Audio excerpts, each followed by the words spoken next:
Baik, selamat pagi. Kami dari kelompok 7 akan mempresentasikan tentang penyusunan program perancangan bangunan, yaitu dormitori mahasiswa. Sebelumnya, perkenalkan, nama saya Niputu Cahaya Dewi, dan teman saya. Saya IGD Pasca Antoni Pernama, NIM 094.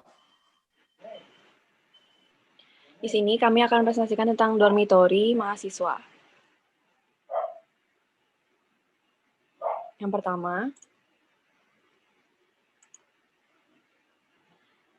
yaitu penyusunan program fungsi. Penyusunan program fungsi dapat dibagi menjadi dua, yaitu memahami fungsi dan mengklasifikasikan fungsinya. 1. Memahami fungsi. Fungsi merupakan suatu bagian dari program yang dimaksudkan untuk mengerjakan suatu tugas tertentu dan letaknya terpisah dari program yang memanggilnya. Secara garis besarnya, dormitori mahasiswa ini memiliki fungsi sebagai tempat terlaksananya kegiatan yang dilakukan oleh mahasiswa, juga sebagai pendukung kegiatan ketika kegiatan itu diisi oleh mahasiswa. Ini juga menunjang kemajuan edukasi institut, di mana asrama atau dormitori mahasiswa ini menjadikan tempat sebagai sarana dan fasilitas para mahasiswa untuk tinggal, belajar, dan hidup bersosialisasi secara intern sebagai bekal kehidupan sosial yang akan datang. Yang kedua, ada mengklasifikasikan fungsi. Yang pertama, ada fungsi utama dari dormitori mahasiswa, yaitu menyediakan fasilitas tempat tinggal bagi mahasiswa yang berasal dari luar daerah, negara, dan kota dengan tujuan agar mahasiswa dapat beradaptasi dengan mudah di lingkungan yang baru. Pada bahas ini, fungsi utama pada bangunan dormitori adalah pada kamar tidur mahasiswa, toilet, ruang pengawas dan penjagaan, dan juga ruang pengelola. Yang kedua, fungsi penunjang. Fungsi penunjang bertujuan untuk membantu agar fungsi utama dapat berjalan dengan baik. Jika pada fungsi penunjang sudah terpenuhi dengan baik, maka kegiatan-kegiatan yang akan berjalan lebih baik, karena telah dibantu oleh fungsi penunjang. Dalam hal ini, fungsi penunjang biasanya terletak pada bagian ruang laundry, ruang tengah yang biasanya dijadikan tempat untuk melakukan kegiatan bersama yang bersifat berkumpul dalam artian berdiskusi, serta biasanya terdapat pada ruang perpustakaan. Yang ketiga, ada fungsi pelengkap. Fungsi pelengkap di sini biasanya bertujuan untuk melengkapi pada bagian fungsi utama dan penunjang. Maka dari itu, fungsi pelengkap ini tidak selalu harus ada, namun tetap penting untuk tersedia. Fungsi pelengkap ini contohnya seperti kantin, koperasi, dan area olahraga. Selanjutnya akan dilanjutkan oleh teman saya.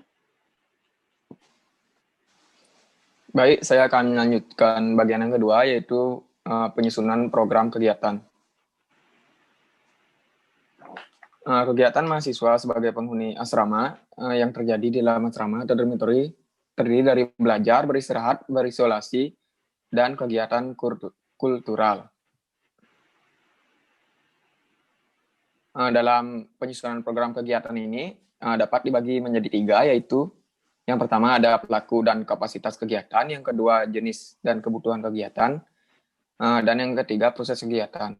Yang pertama yaitu pelaku dan kapasitas kegiatan. Pelaku pada kegiatan di dalam dormitori ini yaitu mahasiswa dan pengelola dormitori. Untuk kapasitas kegiatan di dalam dormitori ini, ukuran ruang yang minim harus dihindari. Keberhasilan pengukuran ruang harus selaras baik kebutuhan ekonomi, institusi maupun kebutuhan spasial pengguna, yaitu mahasiswa. Penelitian menemukan adanya ukuran yang sesuai antara 33,52 meter persegi untuk single room dan 60,96 meter persegi untuk 2 orang dalam satu ruang. Layout perabot sebagai sesuatu yang mudah berpindah akan menentukan ukuran minimal suatu ruangan. Hal ini juga membatasi ekspresi diri suatu ruang. Jika ukuran ruang semakin lebar, maka potensi ruang untuk mengekspresikan diri melalui penataan perabot juga semakin meningkat. Ukuran pondok siswa atau asrama atau dormitori dibedakan menjadi 4 jenis, yaitu dormitori kecil yang mampu menampung 30 sampai 50 tempat tidur, yang kedua dormitori sedang mampu menampung 40 sampai 100 tempat tidur, yang ketiga dormitori besar mampu menampung 100 sampai 125 tempat tidur, dan yang terakhir dormitori sangat besar yang mampu menampung 250 sampai 600 tempat tidur. Kapasitas terbesar yang mampu ditampung sebuah dormitori adalah 120 sampai 180. Paling banyak 400 tempat tidur. Yang kedua itu ada jenis dan kebutuhan kegiatan. Yang pertama, kegiatan yang berlangsung di dormitori yaitu belajar. Proses belajar terdapat berbagai macam metode dan terdapat berbagai macam alat pendukung atau penunjang belajar. Perancangan ruang mahasiswa harus mengakomodasi berbagai macam metode dan alat pendukung yang digunakan mahasiswa. Meja belajar merupakan alat pendukung dalam proses belajar. Mahasiswa dapat menggunakan meja untuk aktivitas termasuk belajar, membaca, menulis, mencatat, dan mencari referensi materi. Aktivitas tersebut mensyaratkan untuk tersedianya ruang akan peralatan spesifik seperti monitor, keyboard, mousepad, stereo, dan lampu belajar. Perletakan lemari, penyimpanan buku, dan rak buku juga harus dipikirkan atau diperhitungkan. Ruang belajar dalam asrama biasanya dilakukan di kamar atau ruang isolasi yang biasanya untuk kegiatan berkelompok yang tersedia di masing-masing lantai. Yang kedua, jenis kegiatannya itu tidur atau beristirahat. Pola aktivitas antar mahasiswa tidak sama, baik secara jadwal kuliah, jadwal ujian, jadwal kerja kelompok, belajar, tidur, dan lain-lain. Hal ini yang menyebabkan konflik dalam satu unit ruang hunian. Variabel kegiatan mahasiswa ini menjadi penting dalam mempertimbangkan dan layout dalam ruang mahasiswa. Ruang tidur mahasiswa merupakan bagian dengan tingkat privasi yang cukup tinggi. Ruang tidur sendiri ada single room, split double room, triple room, four student room, dan suites. Yang ketiga, jenis kegiatan itu ada bersosialisasi. Ruang mahasiswa dapat mengundang ketidakseimbangan sosial, akan tetapi dengan memisahkan pada penekanan kegiatan belajar dan tidur, maka akan menimbulkan lingkungan sosial. Penyusunan perabot yang fleksibel. Mahasiswa dapat menyusun secara bebas dalam mengatur ruang. Hal ini menjadi efektif di pertemuan sesuai dengan kebutuhan mereka. Hal tersebut harus memungkinkan adanya percakapan dan pertemuan dengan penambahan secara individu pada ruang private. Kegiatan bersosialisasi tersedia di fasilitas-fasilitas yang memungkinkan terjadi kegiatan sosial atau interaksi antar penghuni dormitori.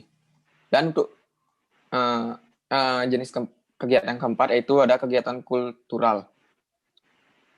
Dormitori pada dasarnya mampu mewadahi seluruh kegiatan mahasiswa di bidang budaya. Maka desain dormitori harus dapat mewadahi, meningkatkan, dan menanamkan nilai-nilai budaya. Kegiatan kultural menuntut adanya fasilitas yang mewadahi aktivitas budaya untuk menanamkan nilai-nilai budaya bagi mahasiswa. Dan jenis kegiatan yang terakhir itu ada proses kegiatan. Bukan jenis kegiatan. Ini merupakan bagian dari penyusunan program kegiatan. Yang terakhir itu ada proses kegiatan. Setiap kegiatan yang dilakukan oleh mahasiswa, baik belajar, bersosialisasi maupun beristirahat, dilakukan di dalam dormitori. Semua ruang dan fasilitas sudah disediakan sesuai yang sudah dipaparkan sebelumnya pada program fungsi. Dari mulai bangun tidur, mandi, makan, belajar, bercengkrama dengan teman sesama dormitori, maupun mengerjakan tugas. Sekian presentasi dari saya.